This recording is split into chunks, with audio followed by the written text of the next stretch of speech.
Good evening, everyone. I appreciate everybody that came here today. I definitely want to make this event interactive. I definitely want to not just sit up here and talk to you all day because, we have lectures all the time. So I definitely want you to be paying attention because there are some things that I'm going to talk about that I really want us to really understand. There's some things that I'm not too clear about, meaning that there are some things that I'm still learning. There's some things that I'm still growing about, and there's some things that I feel like that I have to give to the audience and everybody that's watching. And I'm very grateful for the people who put this together. So I'll start with my story. You see, I knew a boy with a crown on his head that he couldn't see, a hidden kingdom in his mind and a fire frozen in his heart. And he was a lot like me. He lived like a peasant in his own land, walking with a slow staggered way, hunched over and pushed around, afraid somebody would box him with his face. He was quiet when he spoke and loud when he listened. Please listen. He had no ambition, no real goals, no direction, submission by what his parents told him, conditioned by what the past showed him, messed up by the environment that molded him. Please listen, because he was a lot like me. Rejected by his peers and subjected to the point where he wanted to disappear but not die, just be someone else. Someone who was popular and powerful, someone who was treated differently, someone just like me. He wanted what I have now. He went to church thinking of becoming that someone and only learned to speak, not knowing the way he would speak.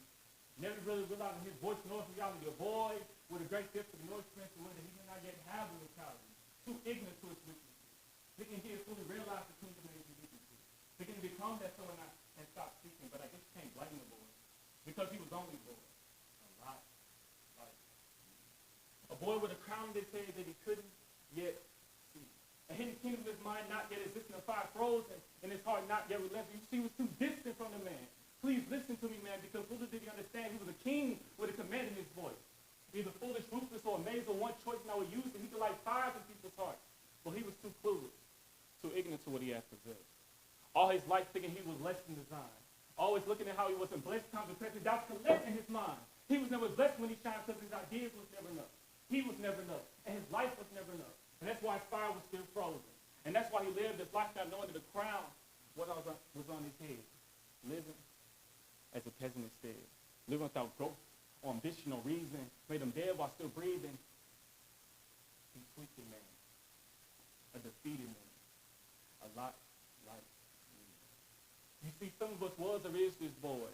A boy with a crown on his head that would be able to touch, feel, and perceive. If only he knew and worked towards it, he could achieve anything. If any of you here is like this boy, realize your potential and fulfill it. If any of you here walks like this boy, by your own swag and kill it. If any of you here talks like this boy, be precisely your speech and mean every word you say.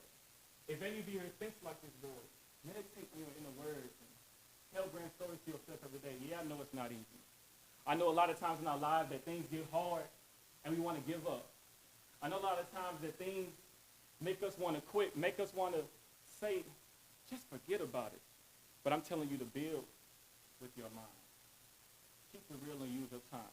Take steps towards what you want and proudly wear your crown if you speak with your heart greatness will be found. Build with your mind carefully because it must withstand attack. It mustn't fall nor crumble. Your mind must have your back. Love yourself and work towards who you want to be. And a boy will become a man just like when they're bored with me. I want everybody, this is going to be interactive, so repeat after me. Greatness is your birthright. Mediocrity is your choice. You see, ladies and gentlemen, a lot of times in our lives, we have a crown on the head that we can't see. We have a fire in our heart and we have a kingdom in our mind that we can't see. Because a lot of times in our lives, things happen. A lot of times in our lives, we let other people get in the way. We let ourselves get in the way. Repeat after me. Get out the way.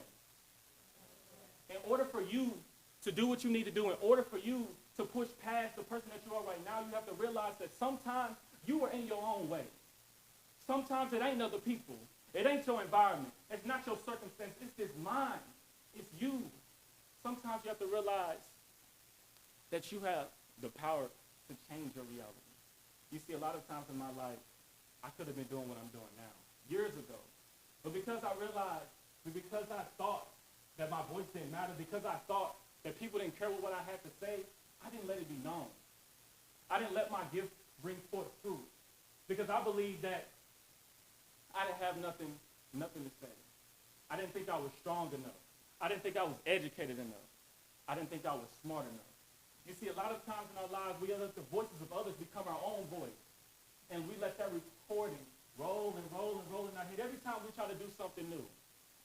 But I'm telling you right now that there is something that you can do about it. Write this down. Create your identity. You see, in our lives, there's a quote that says, if there's no enemy within, the enemy outside can do no harm. So once you take the expectations, the obligations of other people and put it away from you, and you start building yourself from the ground up, no one can stop you. You see, Martin Luther King, this is Black History Month, Martin Luther King, in order for him to stand in for the thousands of people and say that he had a dream, he had to build himself from the ground up. He had to realize who he was. And who he was radiated out into his message and his voice. And he became that. And people felt that. And that's how it must be about you. You must feel yourself before you can do anything else. There's a quote by Jay Shetty that says, your identity should be what you think it should be. You see, there are a lot of people that are going to tell you who you are. There's a lot of people that are going to try to define you. But the only thing that matters is how you define yourself. If you let other people become your definition, you won't be anything but the other people. You will have yourself locked behind a wall under other people's expectations, over other people, what they got to say about you, over other people's opinions. End of the day, you won't shine forth. You won't push yourself.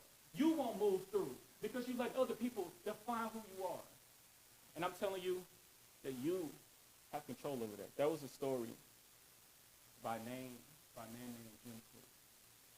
When he was a child, he was intelligent just like any other child. But one day, he put a chair up to the window and looked outside at the firefighters. Because he was mesmerized by the uniforms and how they worked. A child pulled the chair from under him and hit his head. And from that day forth, he learned slower. He thought slower. He couldn't read as fast as the other kids. And they started to have low expectations for him. And even his teacher said he was the boy with the broken brain. Can you imagine what that would do to a child? To have those expectations put on him. And for so long, he thought that he could not learn like the other kids. Until one day in the future, he really said again. But this time he was in the hospital. He was thinking, why am I here? Why is this happening to me again? How can I change? And miraculously, a doctor came into the room and gave him a mug. And on that mug was a quote that changed his life. And you see, he is now the #1 learning coach, memory coach in the world. You look him up, Jim Quick. The quote that was on that mug, was you cannot solve a problem with the same level of thinking that causes. So let me break it down to you. You cannot solve the problem of being a common man, a common woman, with the same identity that's causing it. You have to elevate yourself. You have to stretch yourself, and that won't be easy. But there's a quote that says, if you know your why, you can take on anyhow. And I'm telling you that if you work on your identity, you will do something great. It's like, okay, cool. That was motivating. Wow, you got me all riled up. Now, how the heck do I do that? How the heck do I change my identity? Because you're not telling me anything concrete. I'll tell you that. Write this down. Make your mind your friend. In order for you to work on your identity, in order for you to define yourself, you must work on your mind. Because that is the key to success, is your mind. You know, a lot of times we go through school, and sometimes, and they teach us about everything else but how we work. Our minds. This machine that does a lot of things. This machine that is the reason why I'm able to speak to you right now. This machine, the reason why I'm able to speak to many people online as well as people that are sitting in chairs right now. This thing, the mind, is one of the most powerful things. It's like, okay, cool. How do I use it? So I want you to humor me real quick. So I want everybody here to close your eyes. So when you close your eyes, what you want to be 5 years from now. And after you do that, I want you to imagine, what does your room look like, or wherever you live at? What did it look like before you left? And while your eyes still closed, I want you to raise your hand if when I told you to do that, you thought about it in pictures and images. Raise your hand. You know who you are. So what I've just showed you is that the way your mind thinks is in pictures. So hear me be real quick. In order for you to work in your identity, let's look at it like this. Your mind, there's two parts of your mind. There's a conscious and there's a subconscious. The conscious is how you're able to capture me right now, how you're able to feel my words, how you're able to see me. You're capturing with your mind, right? And there's a subconscious. Let's say that those are the saved images that you have deemed as true, those beliefs, those ideas, and those habits that you have. Let's say that is the subconscious mind. And the subconscious mind is why we are who we are right now. Because the subconscious mind has images of us that play out in our everyday life. Images for our relationships, images about how we make money, images about how our education, images about how we feel about ourselves. It's like, okay, cool, how do you use that? So the first 7 years, I'll start with this. If you ever notice a newborn child or a baby, what is one of the things, what is something that they do? I'm asking y'all, what is something that they do? Anybody? Oh, that too. Well, what's something else they do? That's too. They do that too. Well, that's what I'm looking for. If you ever notice a child, the one thing that it does is it captures the world through its thinking. It's always touching things. It's always exploring. It's always looking. What it's doing is it's capturing the world because it has no storage to work with. So what it's doing, what the baby is doing, is it's capturing the world around it so it can store it. So later on in its life, it can build so that it can think. And so the first 7 years of your life, that is what you're doing. You're recording. You're recording how relationships look. If you grew up in a family that is in poverty, you recorded that in your mind. If you grew up in a family that worked hard, you recorded that in your mind. So let me humor you real quick. So if your life, as the study shows, that 95% of your life is what those programs were, the first 5 years, then is it safe to say that some of those images that is in your subconscious, that is in your mind, is outdated? Those things that you play out in your everyday life may be outdated. And hear me real quick, because I had to think about this. Everybody wants a new phone. Everybody wants the new updates. But the thing we forget to update is our own mind. All these images, all these things that should be in the trash can, they still in the galleries that we not dealing with. So that's the thing that stops a lot of people from getting to that next level, to creating themselves from the ground up, because they're still working with those images that don't serve them anymore. And you see, for a long time I did that. I never had an image of me being on stage, so I never did it. I saw images of people talking about me. I saw images of people saying that, oh, you can't do it. I saw images of people laughing at me. When I was a kid, they used to call me the booger-nosed bandit. And I had those images in my head, and those are outdated. I'm grown now. Nobody called me that no more, but I had those images in my head, and I let those stop me. A lot of us have those images in our head. They're like, okay, we want to do this. We're like, oh, we got an image right here. No, you ain't doing that. So in order for you to get to that next level, you have to start overriding those images. It's like, okay, cool. You're still not telling me nothing. How do I do that? So 5 to 10 minutes ago, I just had you close your eyes and visualize what you want to be 5 years from now. What you just did, what you just captured in your mind, something that hasn't happened yet. So what you just did is you were in the process of overriding those images. Only for a brief second you did that. There's a people, and we call that visualization. That is something that people use on a daily basis to override those images. A number of other things.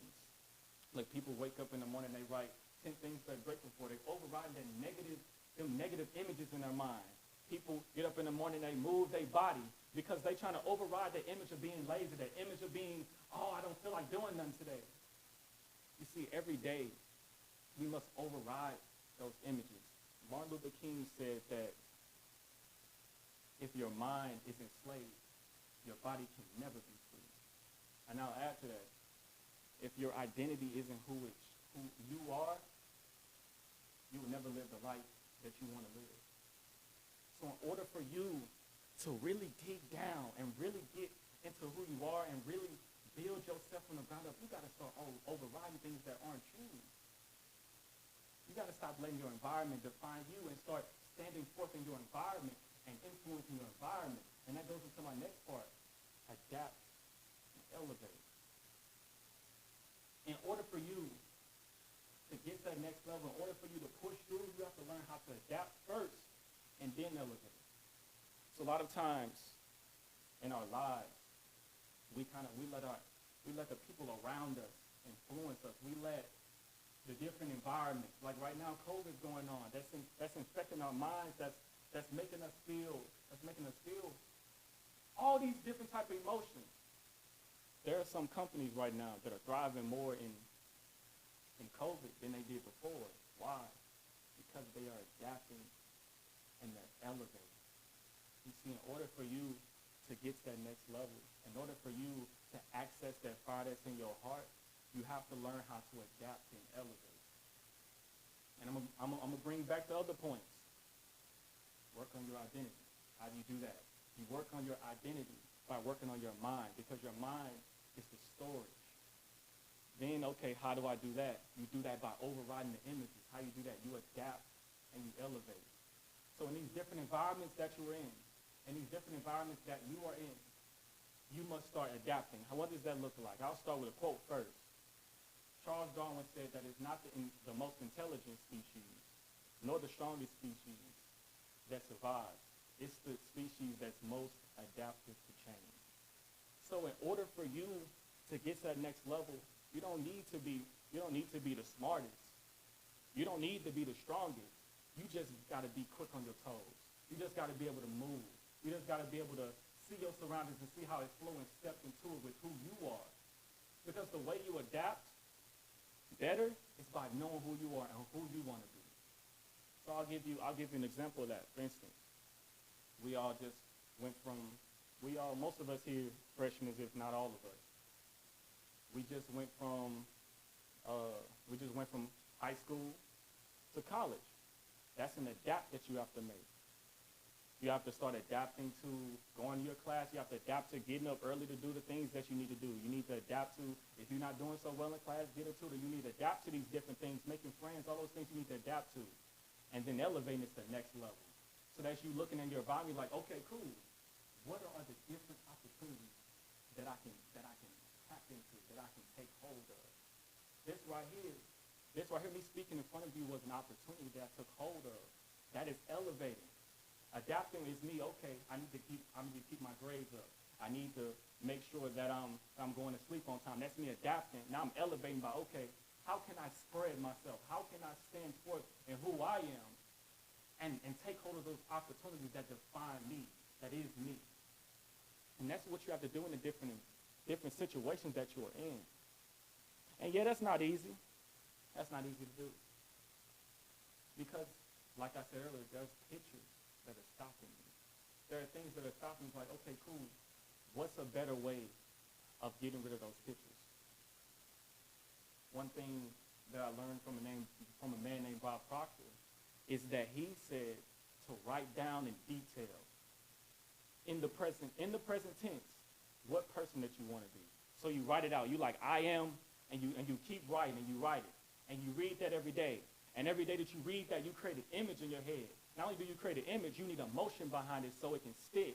So every time you read it, you put some emotion behind it. And you're like, okay, this is who I want to be. This is who I want to be. And it starts to stick more. And you look in your environment, you're like, okay, I'm going to adapt in my environment. It's like, this is who I want to be. What are opportunities I have? And then you start taking hold of those opportunities. So it's steps.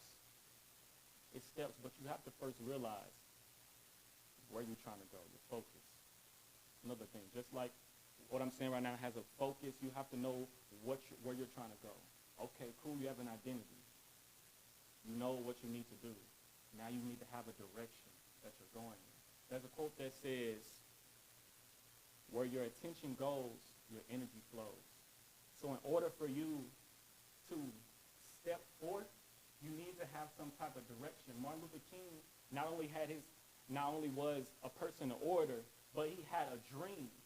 And he spoke that dream forth in his everyday life. He spoke it forth in his definition, who he was, his identity. You could see it when he walked.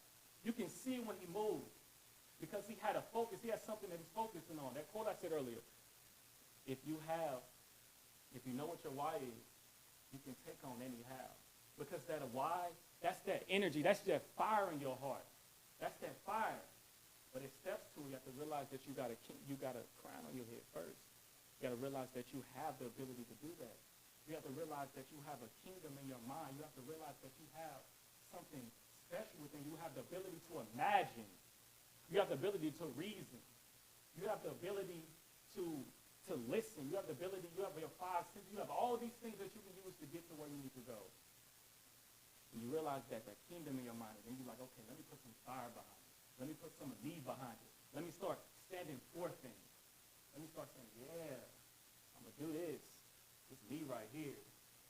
Like, come on now, you got to start feeling that. A lot of times, I notice a lot of you, man, we be waking up, we wake up, I'm like, oh, man, I don't feel like doing nothing. Sometimes you gotta jump out of it. Oh, shoot. I gotta get it done. Because once you have some type of focus, it's like, man, I gotta get up. I will, I must, because I have something I'm going towards. I have something I'm pushing for. If you have some type of focus, you have some type of motivation, if you have that spirit built inside of you, you start cultivating that, you can do it. But back to my point, or back to my poem at least, the first point I said was you have to, if you're like this boy, you must realize your potential and fulfill it. You have to realize you got a potential in you. A lot of times in our lives, we tell ourselves that we aren't anything, we can't do anything, we don't have control. And that's you hiding, that's you tucking yourself in that box, not realizing that you're a king. You can't be a king slouched over. You can't be a king getting up in the morning like, oh, I don't feel like doing this no more. You can't do that. You can't be a king and queen with that lack of ambition. Because all of us here are young. And we all, if we start now, if we start putting that energy forth now, we start working towards that thing now, we start stepping into who we are now, just think of the things that we could accomplish. And that's my thing. I'll tell you a story. I'm military, so I'm gonna tell you a story. One day there was a boy that had to get up at 11 o'clock. It's the summer. He had to get up at 11 o'clock in the morning, put on his uniform, get his 60-pound book bag, put on his back with his friends to go outside, do their exercises that they do every morning. And then after that, we set on a journey to walk 12 miles. 12 miles. The first and second mile, I'm like, shoulder cutting. We need to take a break, dude. And then we did take a 30-minute break, but then you walk some more, you're like, hey, this ain't good. My shoulders hurt, dang, man. And then you get to the 6th and 7th mile, you're like, oh, I'm done. I don't want to do this no more. And then you get to that 8th and 10th mile, you're like, I didn't do this too much. I didn't did too much. I didn't went through too much. I didn't went through weeks of doing push-ups, weeks of them screaming at me, doing all these things. I can't give up. This is what it's like. This is what it's like to go through that journey of pushing through, of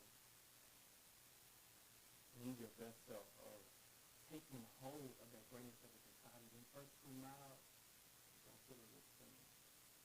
You're going to want to quit. The 3 or 4, you're going to want to, I feel like doing this no more. You're going to want to revert to that old person. You want to revert back to them old pictures that you had. the 67 mile, you're like, I think I can do it. I've done it this much. I got things I'm trying to do. And then you get to that 10th, that 12th, and you're like, victory. I did it. You see, sometimes we are only one step away from a new person. We are one decision away from a new reality. We are one decision away from a new circumstance. Yesterday I was in a call with a man named Les Brown, a motivational speaker that I look up to. And he had somebody tell them their story, and there was a man there, and he was crippled. He told a story like this. He said that he got into numerous accidents. One accident he got into, he couldn't walk. Then he was learning how to walk again, and then they hit him again, and he couldn't walk. And he said that every time he went to the gym, because he wanted to learn how to walk, and he said, I'm going to do this. He went to the gym. He got out his wheelchair, and he would crawl. He would crawl to the edge of the pool, crippled, and he would get in. And he would get in the pool, and he would take steps. He would just try to take steps every day.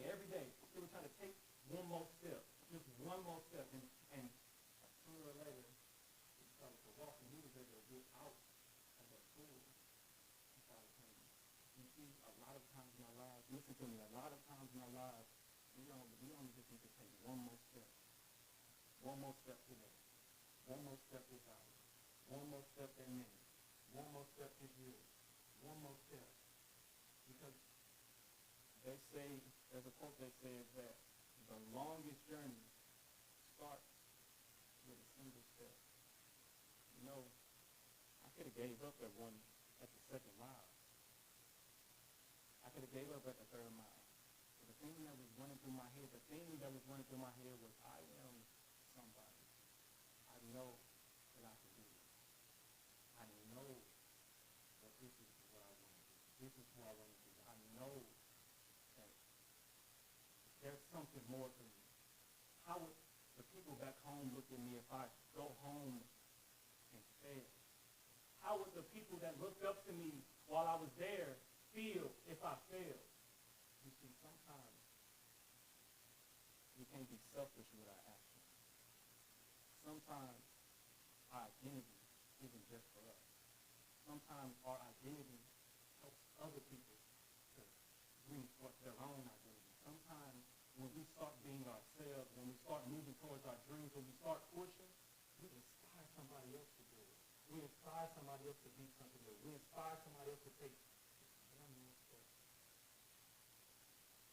We inspire somebody else to say, I am awesome, and I can do it because I see you do it. There's a poem that I would like to share with y'all that motivates me, that I say sometimes when I'm not feeling too good or when I'm feeling down. It goes like this. It goes, you see, I am my own culture, divergent in meaning, sanctioned in crime. My game by the eyes, but encoded inside. I am me in many trials I survive. Detached from opinion, connected to self, steadfast in step. Reverend in the whole, taking back the light, I let these soul growing in both flesh and mortality under, bound by external love. And my goals in connection, seeing the reflection I need when I see me in the reflection. See, I'm golden and focused action, sometimes frozen by distraction, attention, stolen back by ambition and passion. I'm attracting greatness like I'm a magnet moving ideas in my dreams. The greatness is when I seem to be running on fragments of my competence, overflowing on confidence, making roles I could seem the optionless I am need, chosen by divine entities and stretches different and instantly aiming for the greatest. Impact like the vision's greatest, I'm craving more bored by the average. Fascinated with inspired building mental empires, my mental command transformed from heart to hand, footsteps moving, pace like a dance moving on a romance with a process, overflowing, making roles. I could see the options moving, obstructions like an object I need. I embrace and I can move forward. You see, sometimes in our lives what we need to move forward, to make that step, just a little encouragement. We need to write something down somewhere and say, you are the jam, girl. You can do this. Get up today. Sometimes you gotta put your headphones in and listen to your jam. Say, I'm gonna do this today. Sometimes you gotta jam. You gotta do your thing. You gotta do what you need to do. You. Sometimes you gotta write on the wall while you're brushing your teeth. You gotta be like, today I'm gonna be my best self. Today I'm gonna move forward. Today is not just about me. Sometimes you just gotta stack it. You gotta stack it. Just like we stack them extra credit points. You gotta stack it. You gotta stack those things that make you you every day. You look at my room, I got pictures. I got papers that define who I am, my principles, my affirmations, the things that I write, so that I can wake up in the morning, the first thing I look at is me. Because I can't look at something, because I don't want to wake up in the morning looking at somebody else. I don't want to wake up in the morning stressed out. I don't want to wake up in the morning thinking, I don't want to do today. So the first thing I look at is who I am. The first thing I look at is what I'm grateful for. The first thing I look at is my identity, what I want to do, how I want to push. And that's what I'm challenging you to do. I'm really challenging you to really look at yourself and say, I'm really somebody. Now, I just need to get my mind to feel the same way. Sometimes you got to look at yourself and say, like Julius Murphy said, walk as if you're wearing a crown, an invisible crown. Sometimes you got to just move forward. Just like Martin Luther King said, if you can't run, then walk. If you can't walk, then crawl. Sometimes you got to do it. Because every day, sometimes in this day may be a struggle compared to tomorrow. There's another quote by Buddha that says that, I'm going to paraphrase it a little bit. It says that your thoughts of today create your reality of tomorrow. The thoughts of yesterday create your reality of today. So I'm challenging you today to really think better about yourself, to really think with yourself. I'm really challenging you to move forward. To really get clear on who you are. You keep saying to get really clear on who you are. Because you can never be too clear on who you are.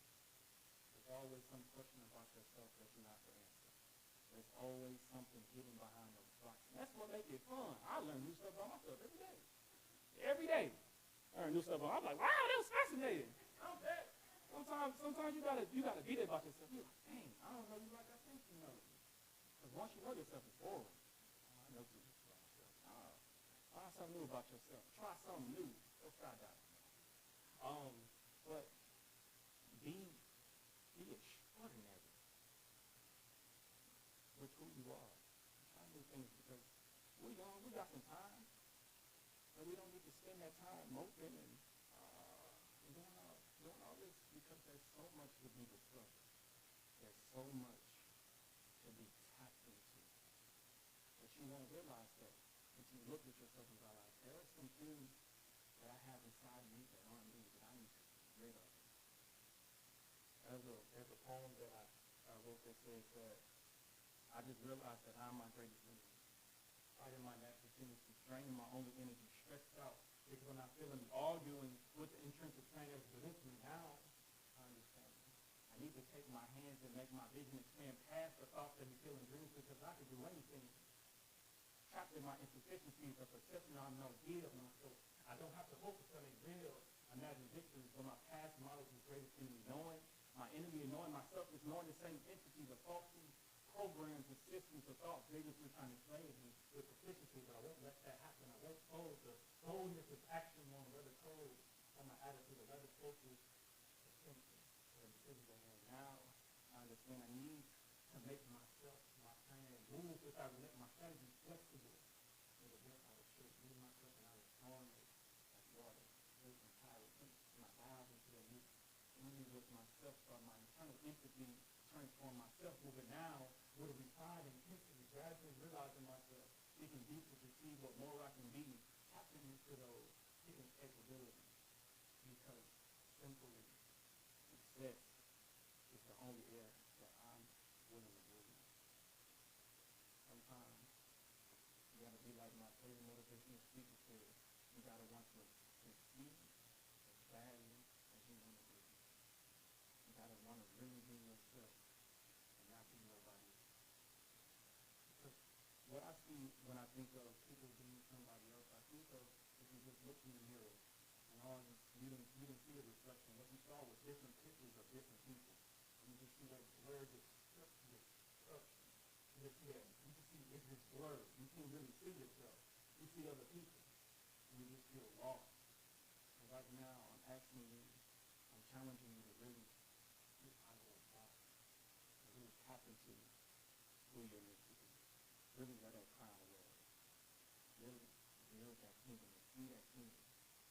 To really tap into what is in your heart. And I'll leave you with this. As I said, and I'll say it again. Build your mind carefully, because it must withstand attack. It mustn't fall or crumble on you. Your mind must have your back. Love yourself and work towards being